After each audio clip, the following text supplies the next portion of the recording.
Academy of Art University's K-Art News is next. Coming up, a big freedom of speech issue being decided in the nation's highest court. One way you can be sure to safely receive all those holiday packages arriving in the mail. A preview of the women's basketball season for the Urban Knights. And if you're interested in buying the items for the 12 Days of Christmas, we've got a whopping price tag for you. All that and more coming up next on K-Art News.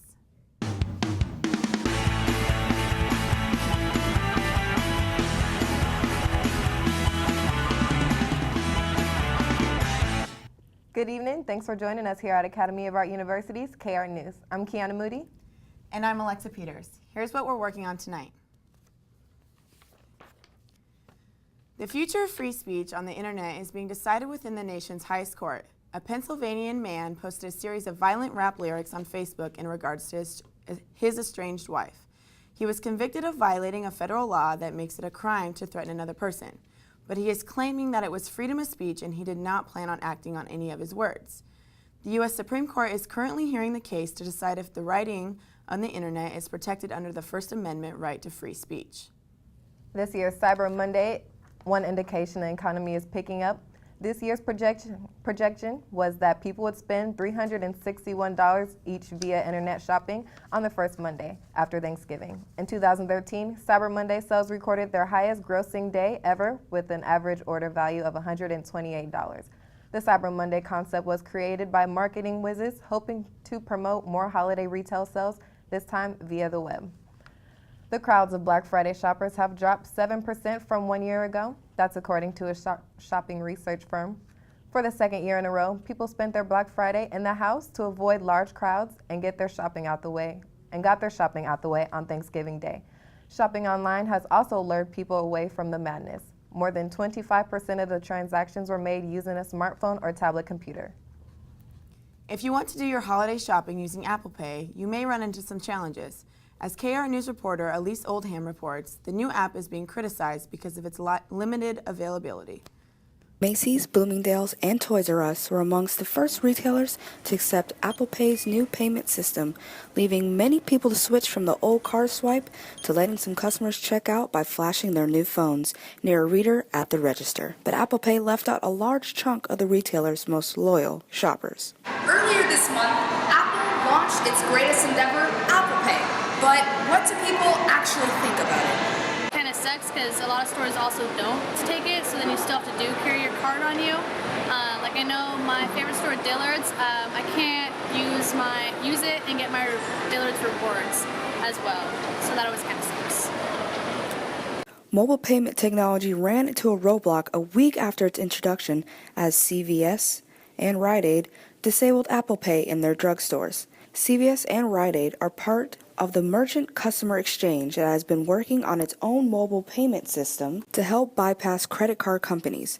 The group system called Currency is being tested in select locations across the country. According to its website, network members include Walmart, Lowe's, and Target are all going along with the movement. Well, Apple Pay, I've never used it because my phone is iPhone 5. And so I just know something about Apple Pay, but I kind of use it right now. That's going to be an issue, I think, because if I have my credit cards on my phone, I want to use them whenever I can. I think so these and other companies like Safeway or the ones that are not accepting it, they should upgrade their machines. Apple did not respond to questions about why certain retailers were left out of Apple Pay, nor did Toys R Us or Bloomingdale's. In San Francisco, I'm Elise Oldham for Academy of Art University's K-Art News. The Macy's spokeswoman said the department store is working with Apple on adding the functionality in the future. However, there is no current timeline set when it will be available. A San Francisco startup wants to make sure you never miss a package again or have one stolen off your doorstep. A new service called Doorman delivers boxes and envelopes to your door when you are home. Doorman gives its customers and addresses to use when purchasing packages online. The package goes to the company's warehouse and customers are alerted when it arrives. The user can then respond with what time they'll be home that night. One of the part-time contracted drivers then takes the package to your front door and texts you when they're outside. Deliveries are made between 6 p.m. and midnight, 7 days a week. Doorman creator says this is their attempt to modernize the last broken piece of e-commerce. Deliveries will be $4, currently is only available in San Francisco. With the latest breach of privacy scandal by an Uber general manager, 45% of Uber drivers said they would drive less for the service, including the 13% who said they would stop driving completely for Uber. An Uber executive mentioned the ability to find out and track where certain tech journalists had been. This has caused a numerous amount of Uber users to uninstall the app as well.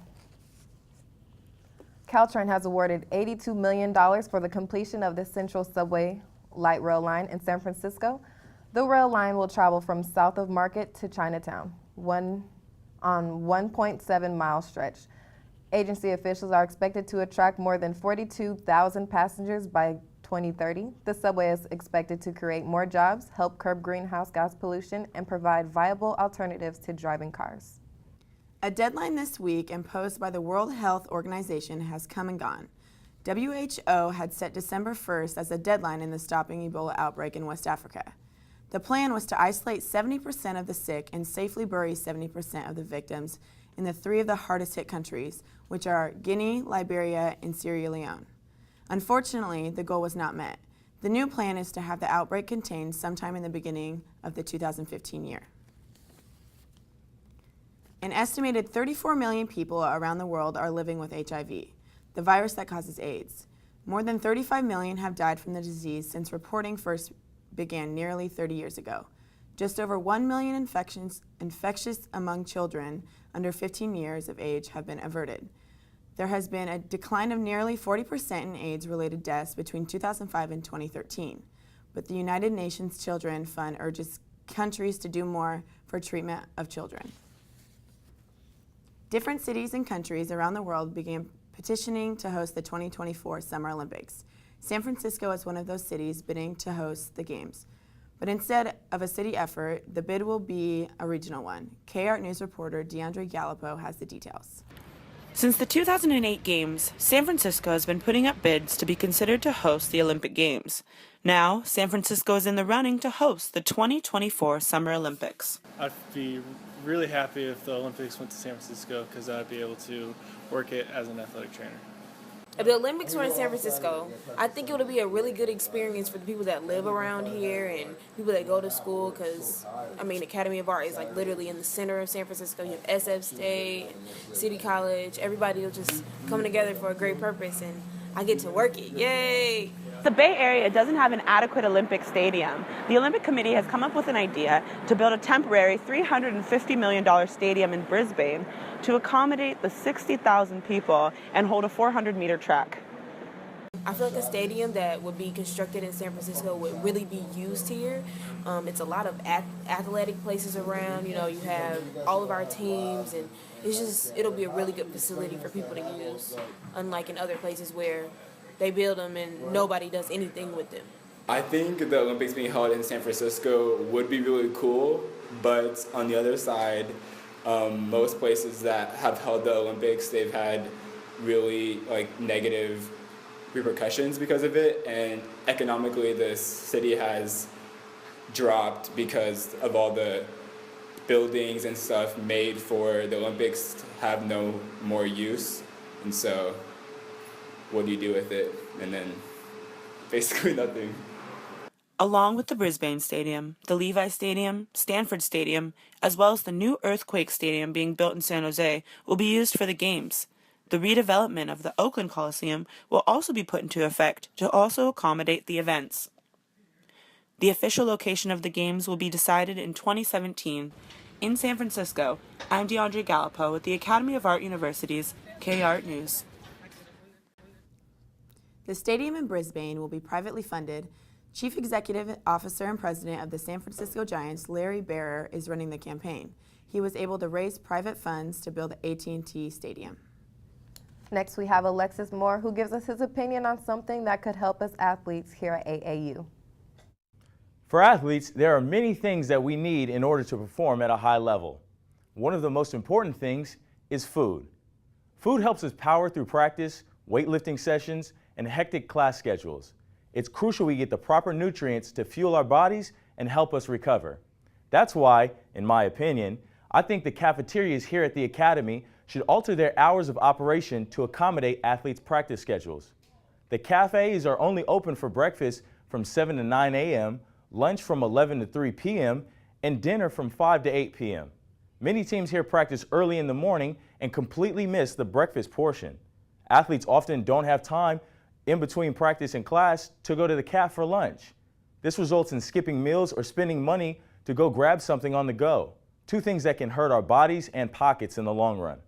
I think if the AAU cafs opened earlier or stayed open later, athletes would be able to eat within their schedules, still make it to class on time, and be more alert and focused, both in the classroom and on the court and field. Feed your athletes and they'll feed you. Points, goals, and medals, of course. But hey, that's just my opinion. Thanks, Alexis. Now we have Marshawn McMahon with the latest on what's going on at AAU. Academy of Art University is having an Orlando open house on Saturday, December 6th from 10 a.m. to 4 p.m. and ongoing at the JW Marriott located in Orlando. If you are in Florida and would like to attend Academy of Art University, be sure to stop by the open house for more information. You can RSVP and get directions to the location by visiting academyofart.edu. Do you live in the Bay Area and would like to attend Academy of Art? On December 13th from 10 a.m. to 5 p.m., be sure to stop by 79 New Montgomery Street. You will be able to take a tour, learn about the different departments and majors, and talk to financial counselors. They will also have applications and transfer information regarding attending Academy of Art University. Spring semester starts January 26. A night to remember is our own School of Illustration alumni, Michael Flohr. He recently created a new style of painting called Urban Impressionism.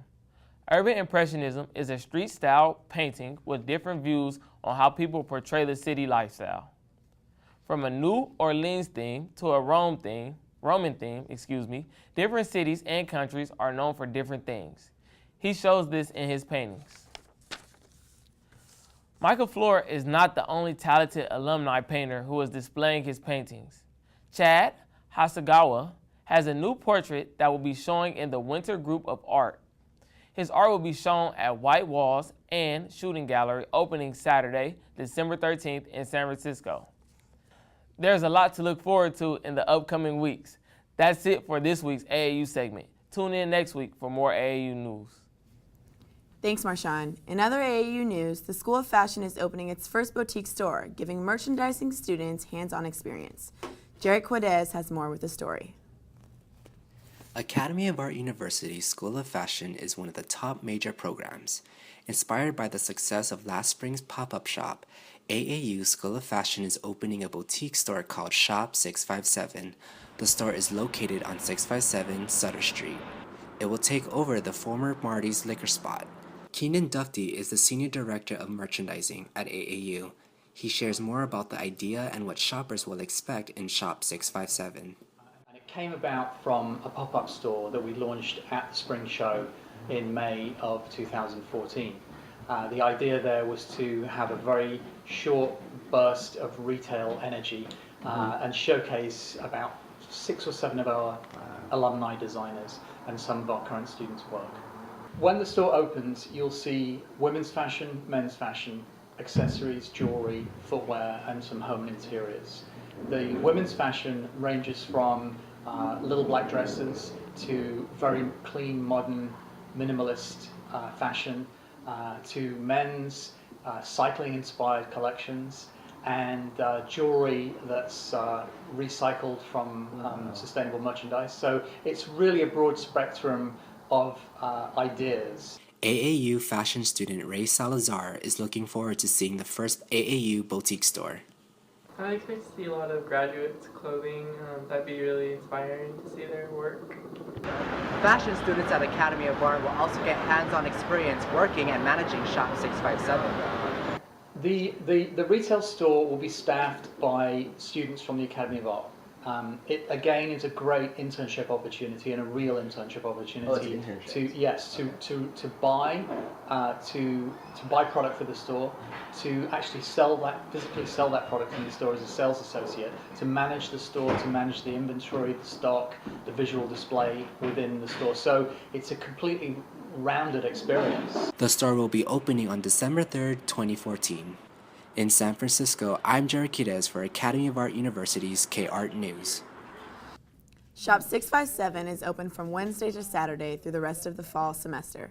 It is open from 4 p.m. to 7 p.m. What's going to be the biggest fitness trend for 2015? Bodyweight training, according to the American College of Sports Medicine poll. Why? Because it's the most inexpensive work out there. All you need is your own body weight, and you don't need a gym membership, just the classic moves you first learned in gym class: push-ups, squats, planks, and more. Bodyweight training beat out high-intensity interval training for the top spot. With more on sports, now we go to Joey Marchini. Thanks, Kiana. AAU men's basketball concluded its preseason with a tough loss against Western Oregon at Kezar Pavilion over the weekend. Western Oregon's Andy Avgi gave the Wolves their third 20-point lead of the game with a layup at 8 minutes 45-second mark. But that's when RU turned it on. For the next 5 minutes, the Knights went on a 21-11 run, shooting 80% from the field with 2 3-pointers to get the lead within 10. Senior guard Alexis Moore had 6 points, 2 assists, and 2 rebounds. During the run, freshman guard Uchenna Okanimi, in his first start, contributed 4 of those points. Although the Knights were defeated 83-73, they ended on a high note, shooting 49% in the second half. Let's hear Coach Barnes' thoughts on the game. 73 points is a lot, especially when you're not shooting well. So if we get some baskets and we convert here or there and we get some stops here and there, then, maybe it's a different outcome. But we got in the hole early and we were never really able to recover. So guys made good moves to the basket. We just didn't convert. So it felt like there was a lid on the basket for a little bit. But on the same token, we've got to make sure we get stops. And we were able to consistently from, for stretches. But then, we'd have a lull or a breakdown and they get a bucket. Moving along to women's hoops, who had a similar story as the men against Cal State San Bernardino over the weekend. The start of the first half was tightly played as the teams were never separated by more than 3 points for the first 10 minutes. A 9-3 run by the Coyotes created the first separation, which was maintained for the remainder of the half at 41-31. The Coyotes started the second period with a 9-0 run, which was cut midway through the half with Zoe Schrang's free throws combined with layup from junior Regina Camera. But San Bernardino continued to have productive trips to the rim. A 12-5 comeback by the Knights, keyed by layups from junior Crystal Forthin, and Shang dropped the margin to 7 points within 27 seconds left. But it was just too little too late as San Bernardino held on for the 83-74 victory. The RU women ended their preseason with a 4-2 record and will start league play on December 6th against Notre Dame de Namur. That's all the time we have today for sports, and remember, always back your athletes. And with basketball season about to start, it seems fitting to get a preview of the season. Melissa Brum joins us with an interview with one of the team's starting guards. Thank you, and today we have with us Regina Camera from the women's basketball team. Hi. Hi, Melissa. Thanks for having me. You're welcome. So, how's the season going? I know it's preseason, but... Well, we actually just finished the end of our preseason, and we ended up going better. We went better than we expected. I think overall we went 4-2, and we actually have one last preseason game coming up in 2 weeks, and that should be another win for us. We can't afford to lose that because our preseason really affects us in the postseason, because when it comes down to our goals are to win a conference championship, but for example, if you don't win, it comes down to who does better in the preseason when you look at the overall team. So it's going to affect us in the end, but so far we've done well enough that I think we should be fine and we don't need to worry about it. So that's good. So how are you expecting to do in conference? How are you guys conference hoping? We were predicted in the polls that come out prior to season. We were predicted to get first place, so that puts a huge target on our backs, and we honestly can't afford to lose any games. I know last year we dropped 1 or 2 games, I believe, and they should not have been losses. So this year I think the target's even bigger, and we've grown up a lot and stuff, and I think it's going to be a really good season for us, and we should end in first place like we were predicted. Yeah, you guys have a couple new players like Karan, and you have Crystal coming back, who was an All-American. So do you think that everyone's going to be helpful, or hopefully everyone does well? Or Yeah, I think it's really awesome, honestly, that we have so many returners, because like, you know, everyone grew up and everyone grows closer together, and so you guys have the same chemistry. Exactly, and it only gets stronger. Yeah. And so I think, like, especially with my group, there's a lot of juniors, and we all came in together as like babies basically, and so now that we've all grown up a lot, and you know, we learned each other, like how to play with each other, and that's on and off the court, so it's really cool. And then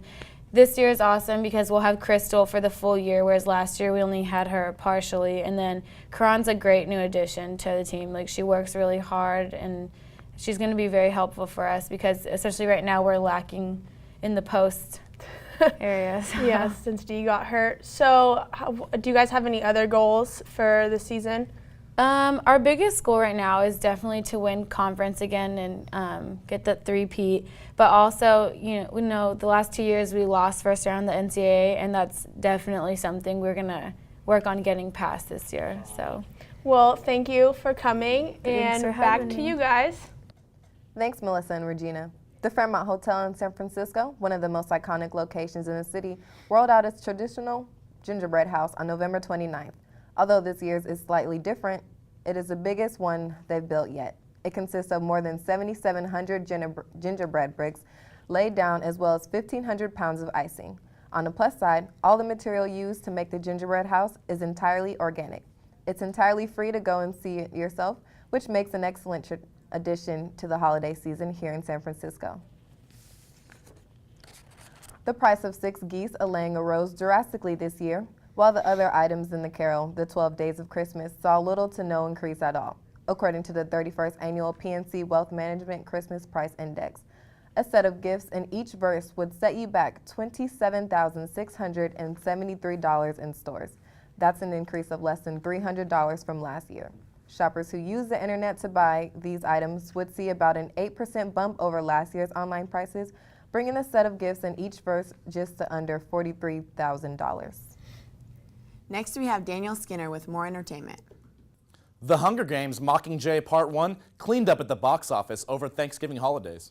Over the last 5 days, that film, which stars Jennifer Lawrence, grossed over $83 million in the U.S. alone and $480 million worldwide in only 10 days of the movie's release. Penguins of Madagascar, a spin-off of DreamWorks' Madagascar, came in second, and Horrible Bosses 2 starring Jason Bateman and Jennifer Aniston came in third. A new teaser trailer for Star Wars Episode 7, The Force Awakens, debuted over the weekend. The next chapter of the famed series won't hit theaters for another calendar year, but audiences are already excited for J.J. Abrams' directed epic. They have not released too much information about the movie itself, although the film will consist of 3 of the original actors and actresses: Harrison Ford as Han Solo, Carrie Fisher as Leia Skywalker, and Mark Hamill as Luke Skywalker. Have you felt it?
Oakland-based rapper G-Eazy wowed fans at his concert in Oakland last week.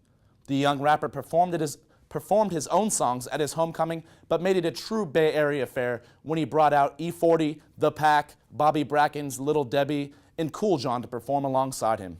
You have 2 of my people, Beth and Carol. I'm here to make a proposal. You won't live. You have to do whatever it takes. AMC's The Walking Dead aired its mid-season finale last Sunday at 9 p.m. Eastern Standard Time and featured a death of a major character But for some West Coast fans, their zombie party was spoiled when the network released a photo with the dead character on its Facebook account before the show even aired on the West Coast. But on a good note, however, this episode came through as usual, showing a variety of action-filled scenes as well as dialogue-filled, revealing scenes that set up quite a cliffhanger for when the season commences in February. The Walking Dead is the most watched show on television and returns to AMC on February 8th. Earlier this week, a concert in New York City that benefits World AIDS Day had the band U2 as its headline. Sadly, due to a bike accident in Central Park last month, lead singer Bono was not able to perform. No fear, though, as frontmen Bruce Springsteen and Chris Martin of Coldplay filled in for him. U2 announced on their website that the singers will perform in Times Square alongside Kanye West and Carrie Underwood. That's it for tonight. Join us for tomorrow for more. Thanks, Daniel. Now for a little more holiday cheer. If you thought San Francisco had enough bright lights, it just got a little brighter. Marshawn McMahon has the story. San Francisco seems to be in full Christmas effect as the winter holidays roll around. From decorations throughout the city to an ice skating rink in the middle of Union Square downtown, San Francisco has caught the attention of a lot of tourists. The city transforming back into Christmas, like atmosphere, I think it's a better time for the city. You see there's a lot of people out here today, but I think it just brings families in. People with college kids, all their college kids come home, so I think it's good to see the city turning into Christmas, the best time of the year. The ice skating rink in the middle of Union Square is one of the most visited spots in San Francisco during the holidays. It starts in the middle of November and lasts to the second week of January. General admission is $11 and children 8 and under is $7. It's a good way for families and couples to bond with one another. This is not the only big attraction. Christmas shopping downtown is another big thing to do when visiting downtown San Francisco. Although prices may be a little bit expensive, they have great deals during the holiday season for families, friends. Many clothing stores, such as Macy's, Old Navy, the Levi's store, and Gap are just a few stores to name that give great deals during the holidays. Whatever you may be looking for may be sold at discounted prices. What I like about San Francisco is the different shops all around that's downtown. San Francisco has a variety of things to offer people during the Christmas holidays. Whether it's taking a tour of the city, ice skating, or shopping, there is always something to do. So go out and enjoy everything the city has to offer. In San Francisco, I'm Marshawn McMahon with Academy of Art University's KR News. That's it for this edition of Academy of Art University's KR News. For everyone here, thanks for joining us. I'm Alexa Peters. And I'm Kiana Moody. Have a great evening. See you back here tomorrow.